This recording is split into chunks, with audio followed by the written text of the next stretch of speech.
I'm sorry. I wasn't ready because I just asked the question. Let me prepare myself. Hold on. And I need your love, babe. Yeah. Smiley told SWNS he would love to work as a Prince impersonator in Las Vegas.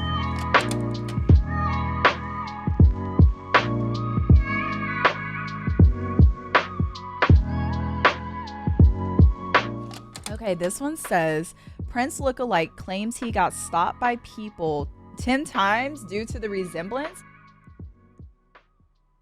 I'm sorry, is this the Lookalike? Okay, we right here. I thought it was David Bowie. I said, wait a minute. Okay, let's go. Legendary musician Prince once sang. Oh, damn. And one Detroit, Michigan. Stop it. What the hell? Stop it right now. Stop the cap, I beg. Stop it right now. I know this ain't the Lookalike.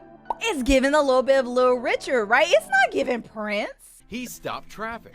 46-year-old Quantrez Valance Smiley says people approach him at least 10 times. Oh, hold on, because they look like two different people now. Hold on, this is a different person. I think it's like the eyebrow. He ventures outside of his house in a disguise while trying to run errands. One time, a lady stopped her truck. Not with a shake and go wig. Now, let's go. In the middle of traffic to tell me I look just like Prince, he told SWNS. Sister. Going on to these pictures are taking me out. For picture, but I told her she'd have to pull over first. Smiley works as a cosmetologist and performs at weddings and birthdays as a Prince impersonator for $300 a piece. You make $300 a night?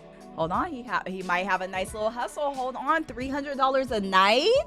Hold on. Before tip, great question. Can he sing? As the legendary late singer, but you be the judge. And I get to. I'm sorry. I wasn't ready because I just asked the question. Let me prepare myself. Hold on. And I get to scratch, cause I never see you anymore. And I need your love, babe. Yeah. Smiley told SWNS he would love to work as a Prince impersonator in Las Vegas. But I wonder what Smiley's done with his Prince money. Maybe he bought a... Not slow news day. Do we want to watch this? Do we want to jump into, I think her name is Brianna. Brianna Joy Gray breaks the brain of rising guest Bethany Mandel by asking her to define wokeness. I have hated the word woke for such a long time. The word woke was cool for like all of a couple months where it was just like, you know how in Redbone he's all like, stay woke, you know, like it was cool for a moment. The way that woke has been turned into like this other version of like, I don't gotta say it, but y'all know. It's been gentrified. I think that's a better way to say it. A nice big juicy slur. That's what woke gives me. And so yes, okay, let's watch all 52 seconds.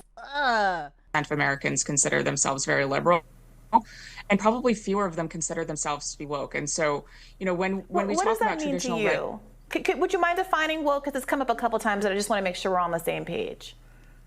So, I mean, woke is sort of the idea that. Because it's like in this moment, she knows what she wants to say. She thinks it is.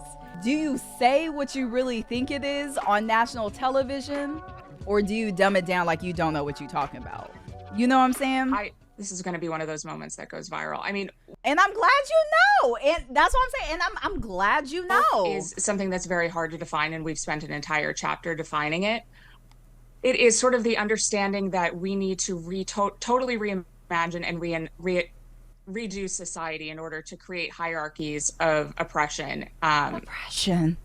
It's hard to explain in a 15-second soundbite. Yeah, take your time. Not you can take your time. It's also, I feel like, the same type of conversation where people talk about, when people bring up like critical race theory, like they're like, oh my God, we have to take out critical race theory in the schools. Like it's damaging the minds of our children. And then somebody goes and asks like, okay, well, what is critical race theory? And they're like, well, it's, Well, like, it's just a bunch of back and forth. And it's like, I think you know what you would call it. But do you want to say that on national television, though? It's wild, but like for real though, it's actually really scary because I don't know if y'all are like have been seeing the news about what they're doing like in Florida. It's kind of scary, to be honest. Like, they're banning books. They're already trying to take away African American studies in the classroom. They're pulling back child labor laws. Like, they want the children working in the mines and the chimneys again. Like, let's talk about this money, honey. It says, nah, Ticketmaster is robbing people with these service fees. Drake and 21 Savage tickets went out last week.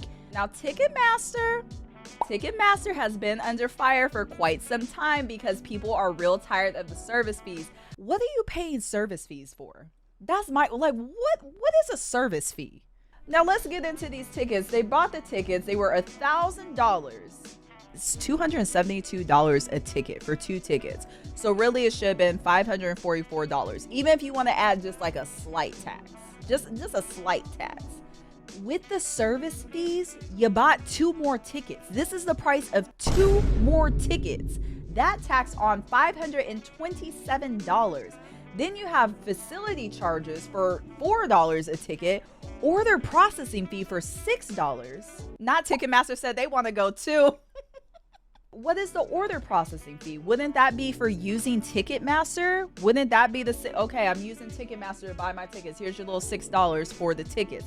But a service fee costing as much as a concert ticket is actually insane.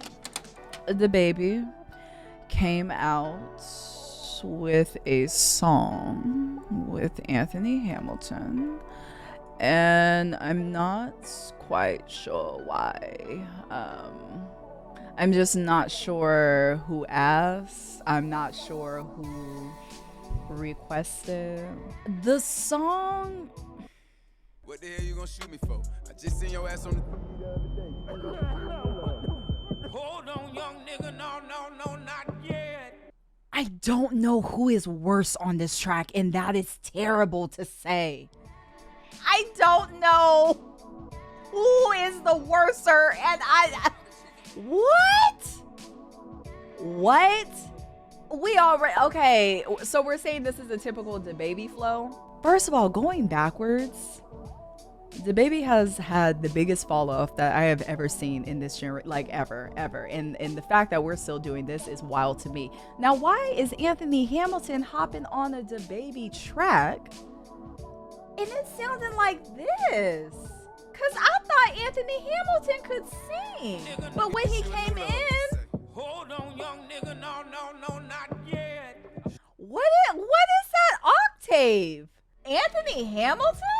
My question is, there have been so many people that have touched this track. There are writers, there are producers, there are mixers, there are people in charge of marketing. There's so many different hands and ears that touch this track before it goes out to the public.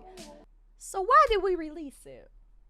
Why was it released? And everybody said this is cool? And everybody said, yeah, this is the one. And the thing about DaBaby, he ain't got nobody to blame but himself. That's the wildest part. Like, nobody did that to him. Like, you did that to yourself. With that being said, y'all, I think that is all the weekly wrap up we have for this week. I think this is it. We covered a lot. I think we did really, really good. A little stressful.